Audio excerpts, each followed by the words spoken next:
I think there's just a very simple rule that we ought to be applying to Taiwan, which is, do we think that whatever action it is that we're taking enhances Taiwan's national security?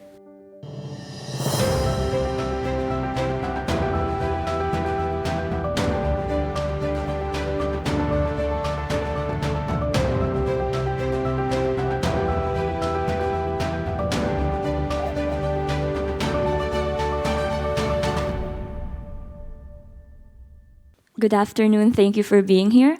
My name is Naj, and I'm from the Philippines, which is said to be on the front lines of the South China Sea dispute. So I wanted to ask for your thoughts on the dispute, particularly the recent increase in tensions around Second Thomas Shoal, China's likely motivations behind the actions, and the Biden administration's response to it. Thank you. Sure. I think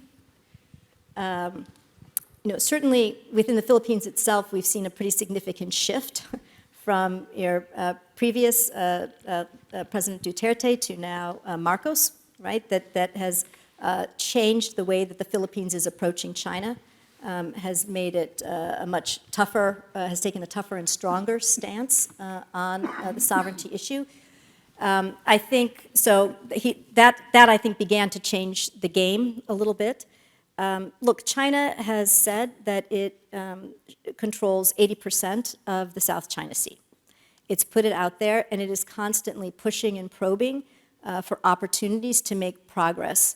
I think the Biden administration has made clear to China, I think in a very important way, that the Philippines, that the ship itself is covered, right, by our treaty. The actual feature is not, but the fact that the ship is means that we would take action if, in fact, there were some,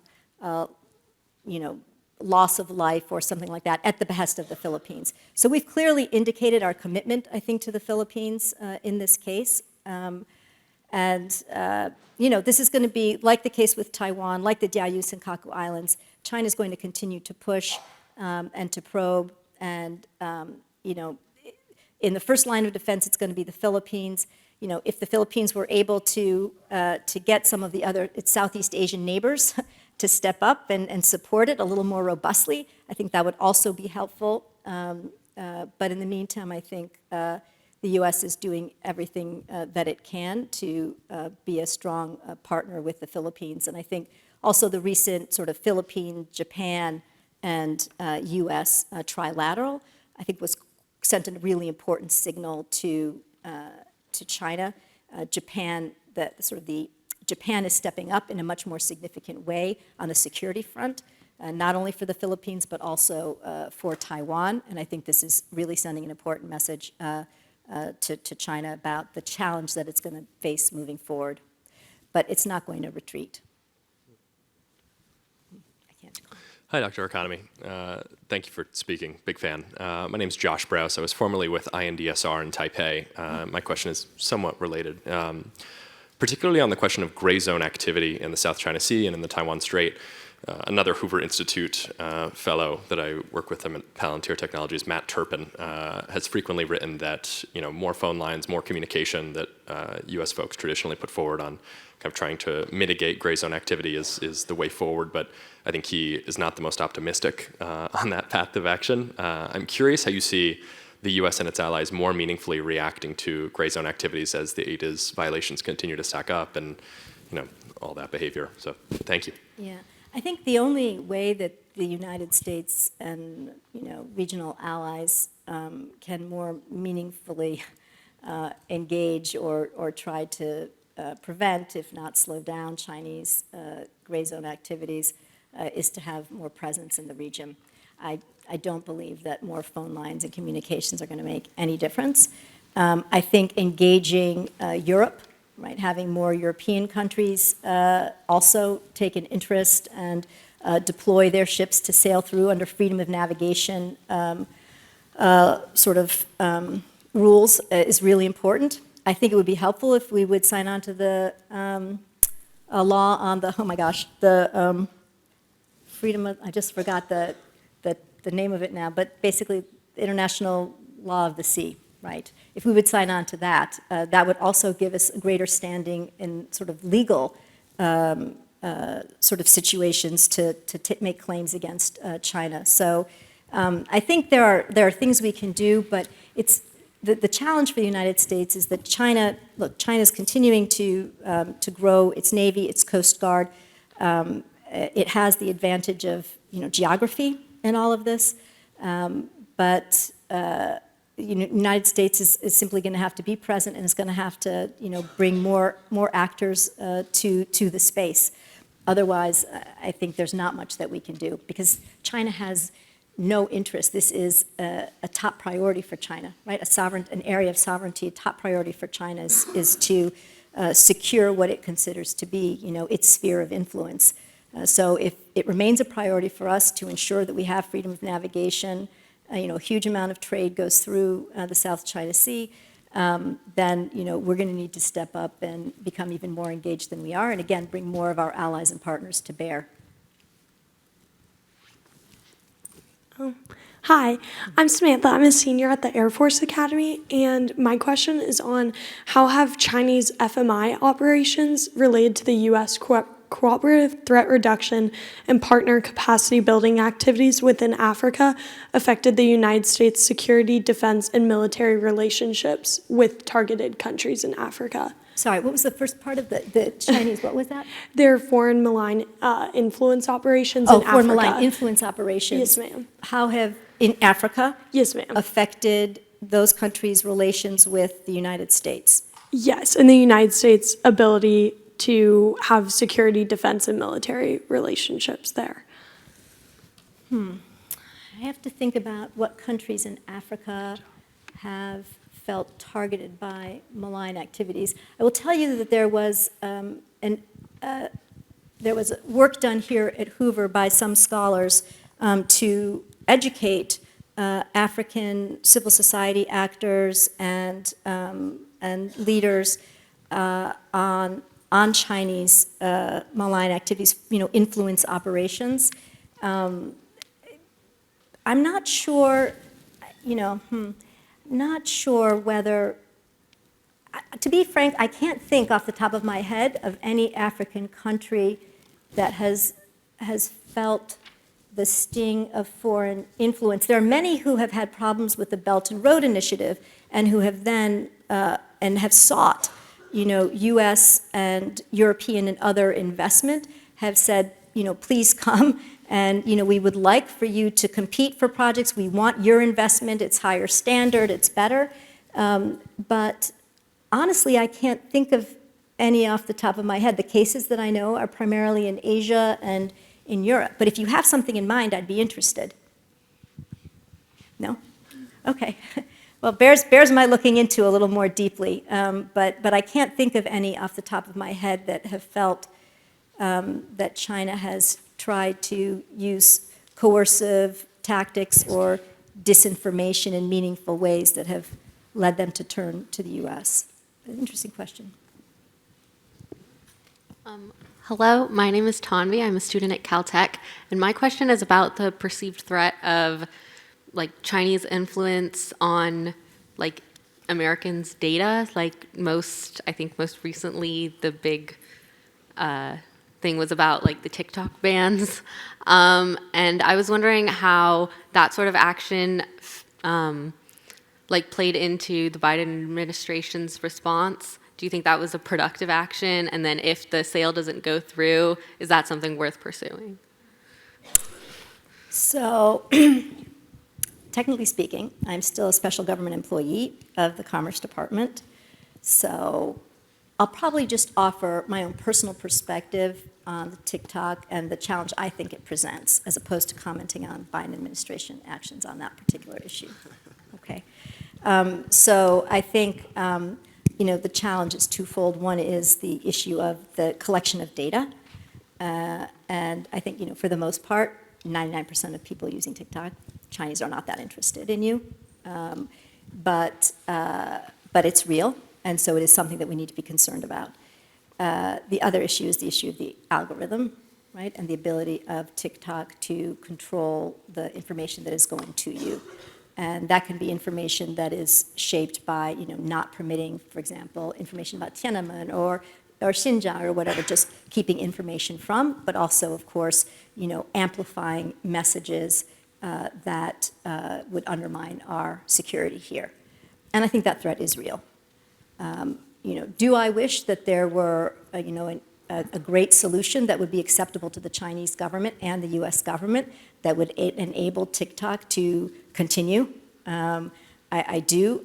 I don't see what that is, though, because the Chinese government is never going to allow, ByteDance, TikTok to sell its entirety to the United States. Hi, I'm JP. So I have a question that I asked Albert Jacoby, and he refused to answer. And it's, we know that the Indo-Pacific is #1, but what's #2? I argue that it's Latin America, and I'm biased because my name is Juan. But my argument is we have 8 free trade agreements. China has 8 free trade agreements with Latin American nations, only one with Africa, with an African nation, and it's Mauritius. They're launching more satellites from Latin America than Africa. They have an all-weather strategic relationship with Venezuela, Syria with African nations. They're extracting more lithium from Latin America than from Africa. And our investment in Latin America, 71% of it is only with Mexico. So I argue that priority #2 is Latin America, and that Africa doesn't matter that much, comparatively speaking. I know that's controversial. What do you think? Is it priority #2? So the minute you said that Bridge refused to answer, I'm like, well, I am going to answer. But now that I hear the question, I'm thinking, No, I understand your rationale, and I will say this much, which is, like Africa, but even more so, I think the past administrations have not paid enough attention to Latin America. And it is our backyard. And you're right, there are natural resources there. There are important countries like Brazil, Argentina, large economies, and Mexico, obviously, that we need to be engaging probably more robustly than we are in many respects.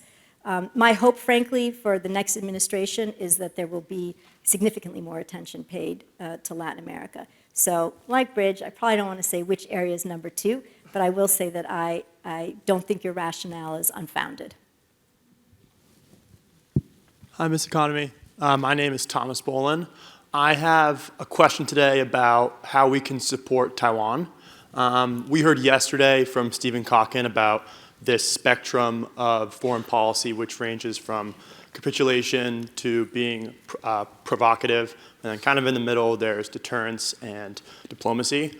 How can the U.S. navigate that kind of middle area without falling into being provocative towards China about our support of Taiwan? Yeah, I think there's just a very simple rule that we ought to be applying to Taiwan, which is, do we think that whatever action it is that we're taking enhances Taiwan's national security?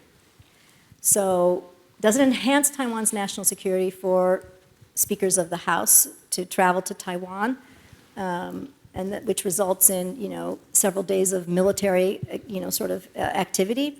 One could argue probably not. Do I understand why, for example, Speaker Pelosi went? I do. And if anybody kind of deserves to go to Taiwan, given her incredible support of the island and given her support for human rights, I completely understand, why she wanted to go.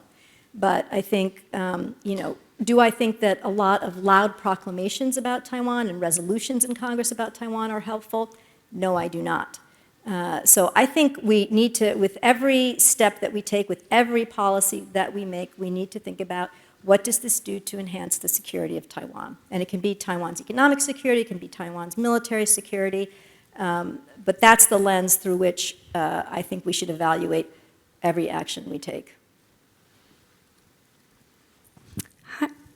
Hi, ma'am. My name is Emma Crandall. I'm coming from the University of San Diego. Over the last few days, we've learned a bit about authoritarian regimes and how in the short term they work together decently, but in the long run, usually not. What role do you see North Korea taking in potentially attempting to promote China's anti-American agenda in the world market and other facets? Thank you. Sure. I will say that one of the things that has struck me most about what we've seen happen with Russia's invasion of Ukraine has been not only the Chinese support for Russia, but also Iran and then North Korea. And what this suggests to me is that we need to be thinking more broadly about a Taiwan scenario in which we're not simply thinking about China now, we're thinking about what kind of support Russia and North Korea and Iran and other authoritarian regimes might provide to China in a Taiwan contingency. So for me, the aperture was just like opened, really widely based on this, recent situation. In terms of how closely North Korea will support China, I think, look, all four of those regimes, in any case, are all committed, in one way or another, to pushing against the United States. Right? They share that across all four of them. But do I think that North Korea is prepared to simply subscribe to whatever China wants to do? I don't think so. And we've seen at various points over the past 5 to 7 years moments when China has tried to get North Korea to do something, North Korea has not been willing to do it. Their relationship is not a hand-in-glove relationship. It is born of a set of coincident interests, but China does not actually support, North Korea's growing nuclear capabilities. It's concerned about the potential for a collapse of North Korea that would contribute to, wide-ranging, flood of immigrants from North Korea into China. It sees Kim Jong-un as unpredictable and is concerned about it. So again, they can align on, I think, certain issues, especially those that are against the United States, but I don't think they share, they're not completely in line and have a number of concerns between the two of them.